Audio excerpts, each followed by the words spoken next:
നമസ്കാരം, ഞാൻ ഡോക്ടർ അനിൽ. സ്വാഗതം ബി പോസിറ്റീവ് നോളജ് ഹബിലേക്ക്. ഇന്നത്തെ വീഡിയോയിൽ ഞാൻ ഷെയർ ചെയ്യുന്നത് Kerala public service department Kerala PWDയിൽ നിലവിലുള്ള അസിസ്റ്റൻറ്റ് എഞ്ചിനീയർ സിവിൽ ഒഴിവുകളെക്കുറിച്ചുള്ള ഇൻഫർമേഷനാണ്. ഇതേക്കുറിച്ചുള്ള കൂടുതൽ കാര്യങ്ങളാണ് ഞാൻ ഈ വീഡിയോയിൽ ഉൾപ്പെടുത്തിയിട്ടുള്ളത്. ഈ കാര്യങ്ങളൊക്കെ നിങ്ങൾ പൂർണ്ണമായിട്ടും മനസ്സിലാക്കാനായിട്ട് വീഡിയോ മുഴുവനായിട്ട് കാണുക. അതേപോലെ ആദ്യമായിട്ടാണ് ഈ ചാനൽ കാണുന്നുണ്ടെങ്കിൽ ഇതുപോലെയുള്ള ഇൻഫർമേഷൻസൊക്കെ ഇനിയും ലഭിക്കാനായിട്ട് നിങ്ങൾ ഈ ചാനൽ സപ്പോർട്ട് ചെയ്യാൻ കൂടി ചെയ്യുക. നിങ്ങളുടെ കൂട്ടുകാർക്കും റിലേറ്റീവ്സിനും ഒക്കെ ഷെയർ ചെയ്ത് കൊടുക്കണം, അവർക്കും അതിനുള്ള അവസരം ലഭിക്കട്ടെ. നമുക്ക് ഇതിൻ്റെ വിശദാംശങ്ങളിലേക്ക് നോക്കാം. കേരള ഗസറ്റ് 2022 ഡിസംബർ 31 കേരള ഗസറ്റിലാണ് ഇത് സംബന്ധിച്ചുള്ള നോട്ടിഫിക്കേഷൻസ് ഒക്കെ വന്നിട്ടുള്ളത്. ഇതിലേക്ക് നിങ്ങൾ ഓൺലൈനായിട്ട് വേണം അപേക്ഷിക്കാനായിട്ടുള്ളത്. അപേക്ഷിക്കാനുള്ള അവസാന തീയതി 2023 ഫെബ്രുവരി 1 ആണെന്ന കാര്യം പ്രത്യേകം ശ്രദ്ധിക്കുക. ഇതിൻ്റെ കാറ്റഗറി നമ്പർ പറയുകയാണെങ്കിൽ 660/2022 എന്നുള്ളതാണ് എൻ്റെ കാറ്റഗറി നമ്പർ എന്നുള്ളത്. ഒരു കാര്യം നിങ്ങൾ പ്രത്യേകം ശ്രദ്ധിക്കുക, കേരള PSCക്ക് നിങ്ങൾ ആദ്യമായിട്ടാണ് അപേക്ഷിക്കുന്നത് ഒരു 1 ടൈം രജിസ്ട്രേഷൻ പൂർത്തിയാക്കേണ്ടതായിട്ടുണ്ട്. അങ്ങനെ 1 ടൈം രജിസ്ട്രേഷൻ പൂർത്തിയാക്കിയവർക്ക് മാത്രമേ ഈ കേരള PSCയുടെ ആപ്ലിക്കേഷൻസ് ഒക്കെ സമർപ്പിക്കാനായിട്ട് കഴിയുള്ളൂ എന്ന കാര്യം പ്രത്യേകം ഓർത്തിരിക്കുക. അതെങ്ങനെയെന്നുള്ള കാര്യം പിന്നീട് പറയുന്നതായിരിക്കും. അപ്പോൾ ഈ വേക്കൻസികൾ കേരള PWDയിലാണ്, കേരള പബ്ലിക് സർവീസ് ഡിപ്പാർട്ട്മെൻറ്റിലേക്കാണ്. പോസ്റ്റിൻ്റെ പേര് അസിസ്റ്റൻറ്റ് എഞ്ചിനീയർ സിവിൽ എന്നുള്ളതാണ്. ശമ്പള സ്കെയിൽ 55,200 മുതൽ 1,15,300 എന്നുള്ള സ്കെയിലാണ്. തുടക്ക ശമ്പളം തന്നെ 60,000 രൂപയിൽ കൂടെ ലഭിക്കും എന്ന കാര്യം മനസ്സിലാക്കുക. വേക്കൻസികളുടെ എണ്ണം പറഞ്ഞിട്ടില്ല, അത് പ്രതീക്ഷിക്കുന്ന ഒഴിവുകൾ എന്നുള്ളതാണ്. കാരണം ഈ റാങ്ക് ലിസ്റ്റ് തയ്യാറാക്കി റാങ്ക് ലിസ്റ്റിൻ്റെ വാലിഡിറ്റി പീരീഡ് വരുന്ന ഒഴിവുകളൊക്കെ ഇതിൽ വരും എന്നതിനാൽ കുറേയധികം വേക്കൻസി ഉണ്ടാകും എന്ന കാര്യം പ്രത്യേകം ശ്രദ്ധിക്കുക.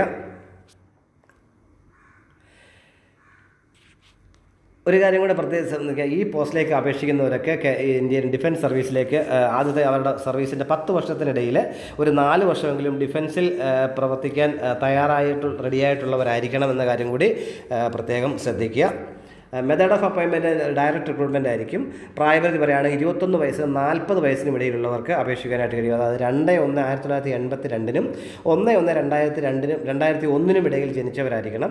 എന്നാൽ SC/ST കാരായിട്ടുള്ളവർക്കും OBC നോൺ ക്രിമിനൽ ആയിട്ടുള്ളവർക്കും ഒക്കെ ഉയർന്ന പ്രായപരിധികളുടെ ഇളവ് ഇവിടെയും ലഭിക്കുന്നതായിരിക്കും എന്ന കാര്യം കൂടി ഓർക്കുക. ക്വാളിഫിക്കേഷൻസ് നോക്കാം. BSc അല്ലെങ്കിൽ BTech എഞ്ചിനീയറിംഗ് സിവിൽ എഞ്ചിനീയറിംഗിലുള്ള ബിരുദമാണ്. കേരളത്തിലെ ഏതെങ്കിലും സർവകലാശാലകളിൽ ലഭിച്ചതായിരിക്കണം. അല്ലെന്നുണ്ടെങ്കിൽ അസോസിയേറ്റ് മെമ്പർഷിപ്പ് ഉണ്ടായിരിക്കണം. ഇൻസ്റ്റിറ്റ്യൂട്ട് ഓഫ് എഞ്ചിനീയേഴ്സ് ഇന്ത്യയിൽ സിവിൽ എഞ്ചിനീയറിംഗിൽ അസോസിയേറ്റ് മെമ്പർ ആയിരിക്കണം. അല്ലെന്നുണ്ടെങ്കിൽ associate membership examination of the institution of engineers ഇന്ത്യയിൽ സിവിൽ എഞ്ചിനീയറിംഗുള്ള സെക്ഷൻ Aയും Bയും പൂർത്തിയാക്കിയ പാസ്സായവരായിരിക്കണം. അങ്ങനെയുള്ളവർക്കൊക്കെ ഇതിന് അപേക്ഷിക്കാൻ കഴിയും. അല്ലെങ്കിൽ BTech ബിരുദം എഞ്ചിനീയറിംഗ് ബിരുദമാണ് വേണ്ട യോഗ്യത. അതുപോലെ തിരഞ്ഞെടുക്കപ്പെടുന്ന ഒരു തുടർച്ചയായ 3 പീരീഡ് 2 വർഷത്തേക്ക് പ്രൊബേഷൻ ആയിരിക്കും എന്ന കാര്യം പ്രത്യേകം ഓർത്തിരിക്കുക. ഇനി നമ്മൾ നോക്കുക എങ്ങനെ നമുക്ക് ഇതിന് അപേക്ഷിക്കാൻ കഴിയും എന്ന കാര്യം കൂടി ഓർത്തിരിക്കുക. നേരത്തെ തന്നെ പറഞ്ഞു, ആദ്യമായിട്ടാണ് നിങ്ങൾ കേരള PSCക്ക് അപേക്ഷിക്കുന്നതെങ്കിൽ ഒരു 1 ടൈം രജിസ്ട്രേഷൻ പൂർത്തിയാക്കേണ്ടതായിട്ടുണ്ട്.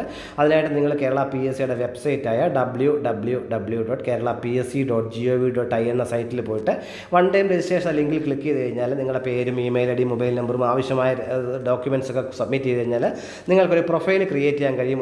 അങ്ങനെ ആ ക്രിയേറ്റ് ചെയ്യുന്ന പ്രൊഫൈൽ ലഭിക്കുന്ന യൂസർ IDയും പാസ്വേഡും ഉപയോഗിച്ച് നിങ്ങൾക്കത് പ്രൊഫൈൽ ഓപ്പൺ ചെയ്ത് കഴിഞ്ഞാൽ എത്ര പോസ്റ്റിന് വേണ്ടിയും പിന്നീട് PSCക്ക് അപേക്ഷിക്കാനായിട്ട് കഴിയും. അപ്പോൾ ആ പ്രൊഫൈൽ നിങ്ങൾ യൂസർ IDയും പാസ്വേഡ് ഉപയോഗിച്ച് ഓപ്പൺ ചെയ്യുക, നോട്ടിഫിക്കേഷൻ സെലക്ട് ചെയ്യുക, കാറ്റഗറി നമ്പർ സെലക്ട് ചെയ്യുക, അപ്ലൈ നൗ എന്നതിൽ കൊടുത്തു കഴിഞ്ഞാൽ നിങ്ങൾക്ക് അതിന് അപേക്ഷിക്കാൻ കഴിയും. ഒരു മൊബൈൽ ഉപയോഗിച്ച് പോലും നിങ്ങൾക്കത് ചെയ്യാനായിട്ട് കഴിയുന്ന കാര്യം പ്രത്യേകം ശ്രദ്ധിക്കുക. അപ്പോൾ നിങ്ങൾ 1 ടൈം രജിസ്ട്രേഷൻ പൂർത്തിയാക്കുന്ന സമയത്ത് നിങ്ങളൊരു ഫോട്ടോ കൂടി അപ്ലോഡ് ചെയ്യേണ്ടതായിട്ടുണ്ട്. പുതിയതായിട്ട് ചെയ്യുന്ന ആൾക്കാരാണെങ്കിൽ 1/1/2022 ശേഷം എടുത്ത ഫോട്ടോ ആയിരിക്കണം. അതുപോലെ 6 മാസത്തിനിടയിൽ എടുത്ത ഫോട്ടോ ആയിരിക്കണം കാര്യം പ്രത്യേകം ഓർത്തിരിക്കുക. നേരത്തെ എടുത്തിട്ടുള്ള ആൾക്കാരൊക്കെ ആണെങ്കിൽ 31/12/2012 ശേഷമുള്ള ഫോട്ടോ ആയിരിക്കണം, അല്ലെങ്കിൽ പുതിയത് അപ്ലോഡ് ചെയ്യുക. അതേപോലെ നിങ്ങൾ അപ്ലോഡ് ചെയ്യുന്ന ഫോട്ടോയുടെ അടിവശത്ത് നിങ്ങളുടെ പേരും ഫോട്ടോ എടുത്ത തീയതിയും വൃത്തിയായിട്ട് ടൈപ്പ് ചെയ്ത് ചേർക്കേണ്ടതായിട്ടുണ്ടെന്ന കാര്യം ഓർത്തിരിക്കുക. പ്രധാനപ്പെട്ട ഒരു കാര്യം, കേരള PSCക്ക് അപേക്ഷിക്കുന്നത് തികച്ചും സൗജന്യമാണ്. അപേക്ഷാ ഫീസൊന്നുമില്ല. നിങ്ങൾക്ക് ഈസി ആയിട്ടും സൗജന്യമായിട്ട് അതിന് അപേക്ഷിക്കാനായിട്ട് ലഭിക്കും എന്ന കാര്യം മനസ്സിലാക്കുക. അതുപോലെ അപേക്ഷയിൽ കൊടുത്തിരിക്കുന്ന ഡേറ്റാസൊക്കെ സത്യസന്ധമായിട്ട് ചെയ്യുക എന്നുള്ളത് നമ്മുടെ ഉത്തരവാദിത്വമാണ് കാര്യം പ്രത്യേകം മനസ്സിലാക്കുക. അതേപോലെ നിങ്ങൾ അപേക്ഷ പൂർണ്ണമായും സമർപ്പിച്ചതിന് ശേഷം അതിൻ്റെ ഒരു പ്രിൻ്റ് ഔട്ട് എടുത്ത് സൂക്ഷിക്കാൻ മറന്നു പോകരുത്. അതിനായിട്ട് നിങ്ങളുടെ പ്രൊഫൈലിൽ ചെല്ലുക, അതിൽ മൈ ആപ്ലിക്കേഷൻസ് ലിങ്കിൽ ക്ലിക്ക് ചെയ്യുക. നിങ്ങൾക്ക് അതിൻ്റെ പ്രൊഫൈൽ നിങ്ങളതിൻ്റെ പ്രിൻ്റ് ഔട്ട് എടുത്ത് സൂക്ഷിക്കാനായിട്ട് കഴിയും. പിന്നീട് നിങ്ങൾക്ക് എപ്പോഴെങ്കിലും PSCയുമായിട്ട് എന്തെങ്കിലും ആവശ്യത്തിന് കോൺടാക്ട് ചെയ്യണമെന്നുണ്ടെങ്കിൽ ഈ പ്രിൻ്റ് ഔട്ട് നിങ്ങൾക്ക് ഉപകരിക്കും എന്ന കാര്യം മനസ്സിലാക്കുക. അതേപോലെ ഈ സെലക്ഷനുമായിട്ട് ബന്ധപ്പെട്ട ഏതെങ്കിലും റിട്ടേൺ ടെസ്റ്റോ ഓൺലൈൻ ടെസ്റ്റോ OMR ടെസ്റ്റോ ഒക്കെ ഉണ്ടെങ്കിൽ എഴുതാൻ റെഡിയാകുന്നൊരു കൺഫർമേഷൻ കൂടി നിങ്ങൾ കൊടുക്കേണ്ടതായിട്ടുണ്ട്. അങ്ങനെ കൺഫർമേഷൻ കൊടുക്കുന്നവർക്ക് മാത്രമേ പരീക്ഷയ്ക്ക് 2 ആഴ്ച മുമ്പ് ഈ നിങ്ങളുടെ ഹോൾ ടിക്കറ്റ് ഓൺലൈനായിട്ട് ഡൗൺലോഡ് ചെയ്യാൻ കഴിയത്തുള്ളൂ. അപ്പോൾ എപ്പോൾ കൺഫർമേഷൻ കൊടുക്കാനുള്ള കാര്യം പരീക്ഷാ കലണ്ടറിൽ ഉൾപ്പെടുത്തിയിരിക്കും. അതേപോലെ നിങ്ങളുടെ പ്രൊഫൈലിലും നിങ്ങളുടെ രജിസ്റ്റേർഡ് മൊബൈലിൽ നിങ്ങളെ അറിയിക്കുന്നതായിരിക്കും. ആ സമയത്ത് നിങ്ങൾ നിർബന്ധമായിട്ട് അത് ചെയ്തിരിക്കണം.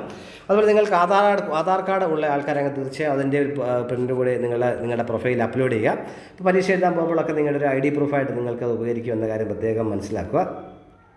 പ്രധാനപ്പെട്ട ഒരു കാര്യം, ഇതിലേക്ക് അപേക്ഷിക്കേണ്ട അവസാന തീയതി ഒന്നുകൂടെ പറയുന്നു, 2023 ഫെബ്രുവരി 1 വരെയാണ് നിങ്ങൾക്ക് ഇതിന് അപേക്ഷിക്കാനായിട്ട് കഴിയുക. അപേക്ഷിക്കേണ്ട വിലാസം www.keralapsc.gov.in എന്നുള്ളതാണ്.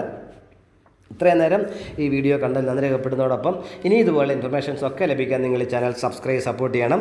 എല്ലാവർക്കും നല്ല കരിയർ ഉണ്ടാവട്ടെ എന്ന് ആശംസിക്കുന്നു. Thank you very much.